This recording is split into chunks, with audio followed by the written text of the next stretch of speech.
નમસ્કાર, આપ જોઈ રહ્યા છો TV9 ગુજરાતી. આપની સાથે હું છું વિધિ. વાત સૌથી પહેલા વડોદરાની કે જ્યાં ટ્રી હાઉસ શાળાની CBSEની માન્યતા રદ થઈ છે.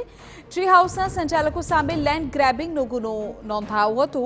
આ ગુનો નોંધાતા કેન્દ્રીય માધ્યમિક શિક્ષણ બોર્ડે હવે માન્યતા રદ કરી છે.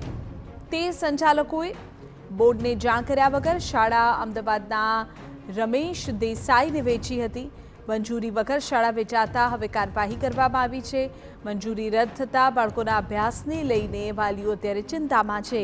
પ્રાથમિક શાળા શરૂ રાખવા માટે રજૂઆત કરવામાં આવશે. ડીઈઓની મંજૂરીથી શાળા ચાલુ રાખવાની રજૂઆત અત્યારે વાલીઓ કરી રહ્યા છે. નવા સત્રની ફી લઈને માન્યતા રદ થતાં હવે વાલીઓ ચિંતાતુર બન્યા છે. વડોદરા શહેરના અટલાદરા વિસ્તારમાં આવેલી ટ્રી હાઉસ CBSE સ્કૂલની માન્યતા રદ કરવામાં આવી છે. રદ કરવા પાછળનું મુખ્ય કારણ છે કે તેના સંચાલકો તેઓ દ્વારા જમીન બોર્ડની માન્યતા વગર, બોર્ડની પરવાનગી લીધા વગર વેચી દેવામાં આવી, જેના કારણે તેઓ પર લેન્ડ ગ્રેબિંગનો ગુનો દાખલ થયો છે. હાલ મહત્વનો પ્રશ્ન એ છે કે જે વાલીઓ છે તેઓ મુશ્કેલીમાં મુકાય છે, કારણ કે પોતાના બાળકનું જ્યારે નવા વર્ષનું એડમિશન CBSEનું માર્ચ-એપ્રિલ મહિનામાં થઈ જતું હોય છે. શાળાઓની શરૂઆત પણ એપ્રિલ મહિનાથી થઈ જતી હોય છે, પરંતુ જે પ્રકારે માન્યતા રદ કરવામાં આવી છે, બાળકોના અભ્યાસ પર અસર પડી રહી છે. કેટલાક વાલીઓ અહીંયા આગળ રજૂઆત માટે આવ્યા હતા. વાલીઓ સાથે વાત કરીશું. શું મુશ્કેલીનો સામનો આપને કરવો પડશે, કારણ કે આપનું બાળક અહીંયા ભણતું હતું, હવે માન્યતા રદ થઈ ગઈ? એકચ્યુઅલમાં માન્યતા રદ કરી છે, બટ એ લોકો સ્યોરિટી એવી આપે છે કે 1 થી 8 ચાલુ રન કરી શકે ડીઈઓથી પરમિશન લઈને.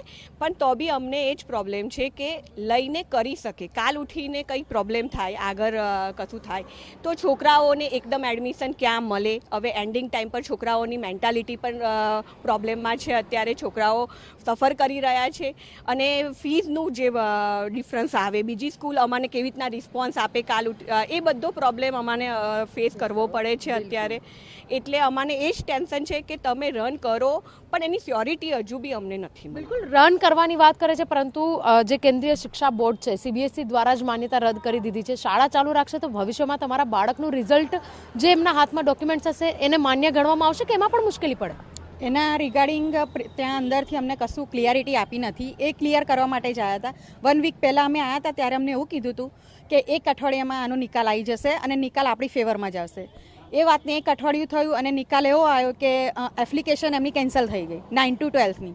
હવે અમારા બચ્ચા 1 to 8માં છે. એની ક્લિયરિટી એ લોકો એવું નથી આપતા. અમને અત્યારે એવું કોઈને હાથ અદ્ધર કરી દીધા છે કે તમારે અહીંયાથી એડમિશન લેવું હોય તો લો, ના લેવું હોય તો કંઈ નહીં, શિફ્ટિંગ કરવું હોય તો બી અમે તૈયાર છીએ. બધું અત્યારે એન્ડ ટાઈમે કહે છે. હવે 1 એપ્રિલથી સ્કૂલ સેશન નવું રન થવાનું છે. હવે અમે બીજી સ્કૂલમાં એડમિશન લેવા જઈએ તો બી, કેમ કે બીજી સ્કૂલનું સ્ટ્રક્ચર એવું હોય છે કે ઓક્ટોબર-સપ્ટેમ્બરમાંથી એ લોકોની બધી ફોર્માલિટી પતી જાય છે. બિલકુલ. હવે અમે બીજી સ્કૂલમાં કદાચ એડમિશન લેવા જઈએ તો બી અમે તો કદાચ છોકરાઓને પૈસા ભરીને ફી બી આપી દઈએ અને બધું બી કરી દઈએ, બટ કાલ ઉઠીને છોકરું ત્યાં સ્કૂલમાં જાય અને સ્કૂલમાં છોકરાઓ બીજા સ્કૂલ એને છોકરાઓ એવી રીતના પુલ કરે, તારી સ્કૂલ તો બંધ થઈ ગઈ ને, તું એ સ્કૂલમાંથી આવ્યો છે. એટલે બાળકની મેન્ટલ સિચ્યુએશન પર પણ અસર પડી શકે છે. હા, શ્યોર. કેમ કે અમારું મેઇન પર્પઝ કે બાળક મેન્ટલી સ્ટ્રોંગ બનવા, ફિઝિકલી સ્ટ્રોંગ બનવા અમે સ્કૂલમાં મૂકીએ. પણ જ્યારે બચ્ચું મેન્ટલી પ્રિપેર ના હોય પહેલેથી જ કે આપણે આ સ્કૂલમાં નહીં બીજી સ્કૂલમાં જવાનું છે અને સડનલી જ આપણે એને ચેન્જ કરાવી દઈએ તો છોકરું ત્યાં જઈને કેવી રીતના સફર કરશે? બિલકુલ. બાળક કેવી રીતે સફર કરી શકે એ મોટો સવાલ અહીંયા આગળ છે. અને બીજી તરફ જો વાત કરીએ તો માન્યતા રદ કરી, ફીનું સ્ટ્રક્ચર, ફી પહેલેથી ઉઘરાવી લીધેલી હોય, વાલીઓ માટે કેટલો જટિલ પ્રશ્ન છે, કારણ કે પોતાના બાળકનું ભવિષ્ય પણ જોવાનું છે. અન્ય સ્કૂલમાં મૂકે તો તેની ફીનું સ્ટ્રક્ચર પણ પોસાય નહીં. તમે જોઈ શકો છો કે વડોદરામાં કોઈ એવી સ્કૂલ નથી કે જે FRC પ્રમાણે ફી લેતી હોય. FRC કમિટી બની છે, એમાં ફક્ત બતાવવા માટે બની છે, પણ કોઈ જાતની FRCનું પાલન નથી થઈ રહ્યું.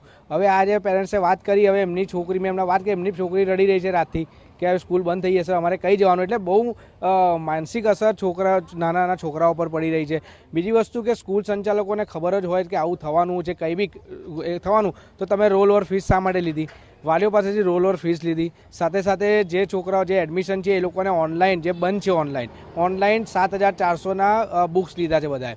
પ્લસ આ વર્ષ ચાલુ થયું એના 20,000ની આસપાસ પેરેન્ટોએ ફીસ ભરી છે.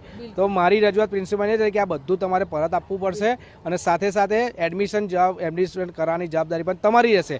1 થી 8 ધોરણનું તો એટલો ઇસ્યુ નથી કે એમની બીજી બ્રાન્ચ છે તો કદાચ એ લોકો ત્યાં શિફ્ટ કરી પણ દે, પણ મેઇન વસ્તુ આવે છે 9, 10, 11, 12 એ છોકરાઓ ક્યાં જશે? કોઈ એડમિશન આપશે વડોદરામાં સ્કૂલમાં? આ એક ગંભીર પ્રશ્ન છે. બિલકુલ. તો જે રીતે એડમિશનનો પ્રશ્ન છે, માધ્યમિક બોર્ડ એટલે કે 9 થી 12ના જે વિદ્યાર્થીઓ છે તેઓ માટે સૌથી મોટો પ્રશ્ન ઊભો થઈ શકે છે. જે રીતે કેન્દ્રીય શિક્ષણ બોર્ડ દ્વારા તેની માન્યતા રદ કરવામાં આવી છે, પરંતુ ડીઓ સ્તરે રજૂઆત કરી અને જે માધ્યમિક શાળા છે, પ્રાથમિક શાળા છે, તેને શરૂ રાખવા માટેનું આવેદન કરવામાં આવશે. પરંતુ જ્યારે કેન્દ્રીય શિક્ષા બોર્ડે માન્યતા રદ કરી હોય ત્યારે ડીઓ પોતાના પાવર્સ વાપરીને આ શાળાને ચાલુ રાખવા દેશે, કારણ કે જે રીતે ફીનું સ્ટ્રક્ચર છે, જે રીતે વાલીઓ પરેશાન થઈ રહ્યા છે, શિક્ષા બોર્ડ દ્વારા માન્યતા રદ કરવામાં આવી. મુખ્ય કારણ સંચાલકો વિરુદ્ધ લેન્ડ ગ્રેબિંગનો ગુનો. આ તમામ બાબતોને જોઈને જો શિક્ષણ મંત્રી અને તમામ લોકોને રજૂઆત કર્યા બાદ ડીઓ દ્વારા કયા પ્રકારનો નિર્ણય લેવામાં આવે છે તે જો પણ અત્યંત મહત્વનું છે. કેમેરા પર્સન રોહિત ગોયલ સાથે અંજલિ ઓઝા, TV9 વડોદરા.